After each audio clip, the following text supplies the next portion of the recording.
ఇక్కడికి వచ్చిన mega power star గారి ప్రతి ఒక్క అభిమానులందరికీ నమస్కారాలండి.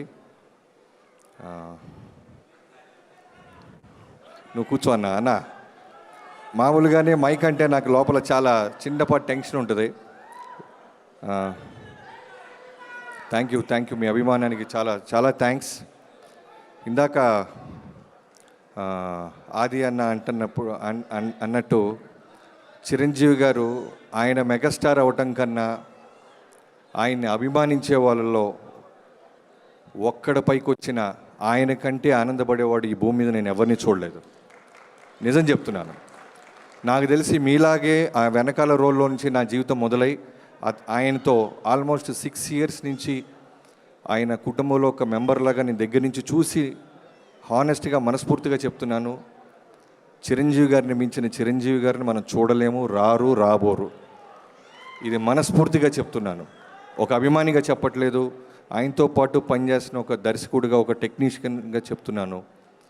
చాలా చాలా చాలా గొప్ప వ్యక్తి. ప్రేమించండి, మనం అందరం హ్యాపీగా ఉంటాం. ద్వేషించండి, ఆయన ఇంకా డబల్ పైకి వెళ్తూ ఉంటాడు. రిజల్ట్ రూపంలో, రెవెన్యూ రూపంలో, బాక్స్ ఆఫీస్ బొనోజా రూపంలో గుద్ది సమానం చెప్తాడు. ఇది తప్ప పాపం ఆయనకి ఏమీ తెలియదు. ప్రతి కామెంట్కి, ప్రతి బ్యాడ్ రివ్యూకి ఆయన సమాధానం రెవెన్యూ, రెస్పెక్ట్, కుటుంబం నుంచి ఒక పవర్ స్టార్ని తీసుకొచ్చి నిలబెట్టారు ఆయన. ఆంధ్ర రాష్ట్రంలో మనం అందరం చూస్తున్నాం, చిన్నపాటి జుట్టు కనబడిన కళ్యాణ్ గారిది, చిన్నపాటి షోల్డర్ గరిపినా ఊగిపోతుంటాం. అలాంటి గొప్ప పవర్ స్టార్ని మనకిచ్చిన మెగాస్టార్ ఆయన. నేను ఈ 158 ఫిల్మ్ పూజకి పవన్ కళ్యాణ్ గారిని పిలవటానికి అమరావతి వెళ్ళినప్పుడు నేను మా producer, one of the producer మన లోహిత్ గారు అందరూ వెళ్ళినప్పుడు, సార్ 2 daysలో మెగా 158 పూజ ఉంది సార్, మీరు రావాలి అన్నప్పుడు ఆయన కూర్చోబెట్టి జనరల్గా వాళ్ళ పిఎస్ వాళ్ళు మా టీంకి ముందనింది ఏంటంటే, సార్ చాలా బిజీగా ఉన్నారు, ఊరు వెళ్తున్నారు, ఒక 5-10 minutes సరిపోద్దా సార్ అన్నారు. చాలు సార్, అందుకంటే ఎక్కువ వద్దన్నాం. బట్ అలాంటి కళ్యాణ్ గారు 158 పూజగా రావాలన్నప్పుడు 2 గంటలు నాకు టైం ఇచ్చారు. కారణం ఏంటంటే, మా అన్నయ్యతో సినిమా ఎలా ఉండాలో తెలుసా బాబీ అంటూ ఒక అభిమానిగా ఆయన మాట్లాడినప్పుడు, నిజం చెప్తున్నాను, ఇది నా ఆడియో ఫంక్షన్ కోసం దాచుకున్నాను, కానీ మీ అందరి ఆనందం కోసం చెప్తున్నాను. మా అన్నని మీరు థియేటర్లో చూశారు, మా అన్న స్టార్డమ్ని, మా అన్నని ఫ్యానిజంతో మీరు, కానీ దగ్గరుండి ఓ 14 ఏళ్ల కుర్రోడి నుంచి చెన్నైలో మా అన్నని నేను చూస్తూ పెరిగాను బాబీ. మా అన్నయ్య కోసం వచ్చిన జనాల్ని, వాళ్ళ ప్రేమల్ని, వాళ్ళు లక్షల మంది వచ్చినప్పుడు తెగిపోయిన వాళ్ళ చెప్పులు మున్సిపాలిటీ వాళ్ళు వచ్చి 3 రోజులు తీసి లారీలు వేస్తున్నప్పుడు నేను దగ్గర ఉండేవాడిని. ఆయన కోసం వచ్చిన దండలు, ఆయన కోసం వచ్చినప్పుడు ఆ తొక్కిసలాట్లో చిరిగిపోయిన చొక్కాలు చూసే భాగ్యం నాకు కలిగింది. అలాంటి మెగాస్టార్ గారిని మళ్ళీ బలమైన కథతో తీసుకురా, తమాషా కన్నా ముందు ఒక ఎమోషన్తో బలంగా గుద్దు థియేటర్ మీద. మెగాస్టార్ అంటే అభిమానుల్లో ఫస్ట్ నేనే ఉంటాను, ఫస్ట్ కాపీ నాకు చూపించు, నీ ఆడియో ఫంక్షన్ నువ్వు పిలవపోయినా వచ్చేలాగా చేయి బాబీ అని ఆ రోజు అడిగారు ఆయన. సో అలాంటి కళ్యాణ్ గారికి మాట ఇచ్చి మొదలెట్టాం 158. రేపు పొద్దున గ్లిమ్స్ రాబోతుంది, ఖచ్చితంగా రాసి పెట్టుకోండి. చిరంజీవి గారిని చాలామంది, మనం కోట్ల మంది పొగిడితే రజనీకాంత్ గారి లిరిక్ ఒకటి ఉంటుంది, 100 మంది తిడుతుంటే కోట్ల మంది పొగుడుతుంటారని అనిరుద్ధ్ చేశాడు. సో అలా అక్కడక్కడ కామెంట్స్ వస్తున్నప్పుడల్లా నాకు అనిపించేది, వాల్తేరు వేరయ్య నా ప్రేమనంతా నింపేసి రాసి కొడితే 250 కోట్లు కొట్టాం వాల్తేరు వేరయ్య.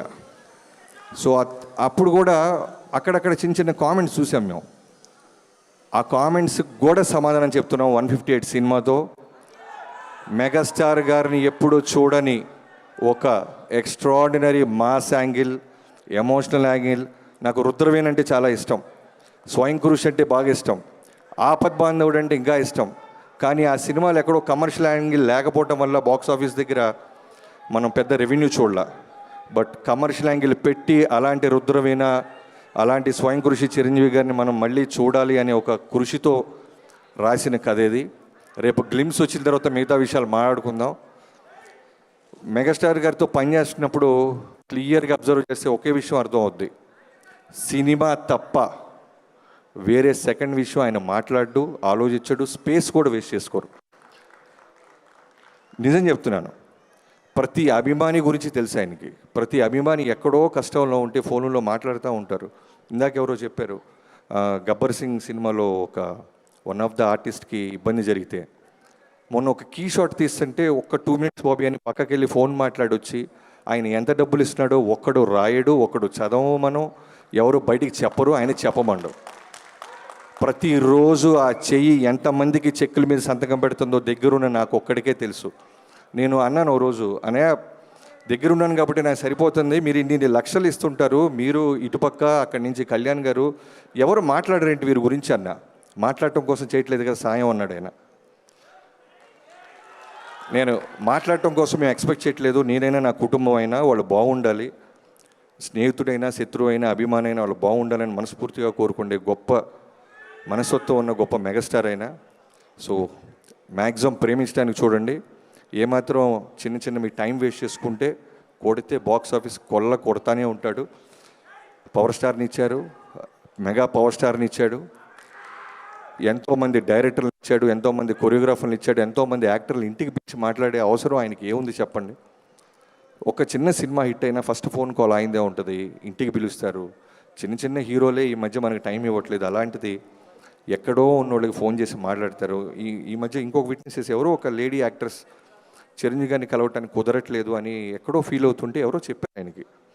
వెంటనే ఫోన్ చేసి అమ్మ క్షమించమ్మా, నా దగ్గరికి రావడానికి పలానా కాంటాక్ట్ నెంబర్ తీసుకొని రామ్మా అని ఇంటికి పిలిచారు. మొన్న మా యూనిట్లో మా కెమెరామెన్ గారి అసిస్టెంట్ ఒక అబ్బాయి ఉన్నాడు, తను కొడుక్కి రామ్ చరణ్ గారి మీద ఉన్న అభిమానంతో రామ్ చరణ్ పేరు పెట్టుకున్నాను సార్ అని కెమెరామెన్తో చెప్తుంటే విని ఆయనే మొత్తం డబ్బులు ఖర్చు పెట్టి వాళ్ళని పిలిపించి చరణ్ గారి చేతుల మీద ఆ అబ్బాయికి బ్లెస్సింగ్స్ ఇప్పించారు ఆయన. సో ఎన్ని పక్కన పెడితే ఆయన చెప్పుకుంటూ పోతే పుస్తకాలు సరిపోవు, రోజులు సరిపోవు. సో అలాంటి మెగాస్టార్ గారితో రెండోసారి పనిచేస్తాను. ఒకసారి ప్రేమతో నేను ఇచ్చిన ఫ్యానిజానికి పేరు వాల్తెరి వీరయ్య, రెండోసారి వస్తున్నాం మెగా 158. రేపు మా టైటిల్లో కొంచెం లీక్ ఆయన ఇచ్చారు, ఆ లీక్ మాత్రం నేను చెప్తున్నా, పూర్తి పేరు అది కాకపోయినా టైటిల్లో ఉన్న ఒక చిన్న భాగాన్ని ఆయన లీక్ రూపంలో ఇచ్చారు. మిగతాది రేపు 9ంటికి మాట్లాడుకుందాం.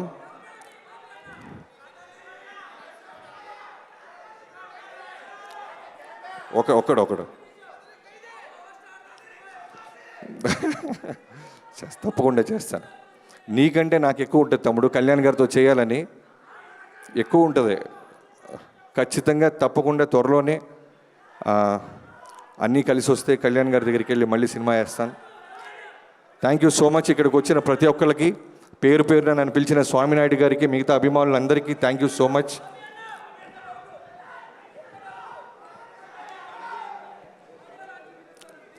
ఆడియో లాంచ్ గ్రాండ్గా చేద్దాం, జనాల్లో ప్రతి అభిమాని ఉండేలాగా చూద్దాం. ఇంకోలాగుంటాయి ఈ సినిమా ప్రమోషన్స్, ఇంకోలాగుంటాయి తమ్ముడు, ప్రామిస్, ఇంకోలాగుంటాయి. Okay, thank you so much. ఇక్కడికి వచ్చిన పేరున ప్రతి అభిమానులకి thank you. Thank you Bobby గారు, థ్యాంక్ యూ సో మచ్. అయితే ఏమన్నా చిరు లీక్స్ లాగా మీరు కూడా ఏమన్నా ఇచ్చేసారా? ఓకే, మీకు వచ్చేసింది ఆ లీక్. అయితే నేను అక్కడ చాలా హడావిడి రాలేదంటున్నారు వాళ్ళు, అదేమిటది అలా ఇన్ని రోజులు ఉపయోగపట్టారు, 9 దాకా ఉపయోగపట్టండి. లీక్ చేయాలన్నా, టైటిల్ లీక్ చేయాలన్నా ఆ స్థాయి చిరంజీవి గారి దగ్గర నుంచే ఉంది, ఆయనకి వదిలేద్దాం. Thank you so much.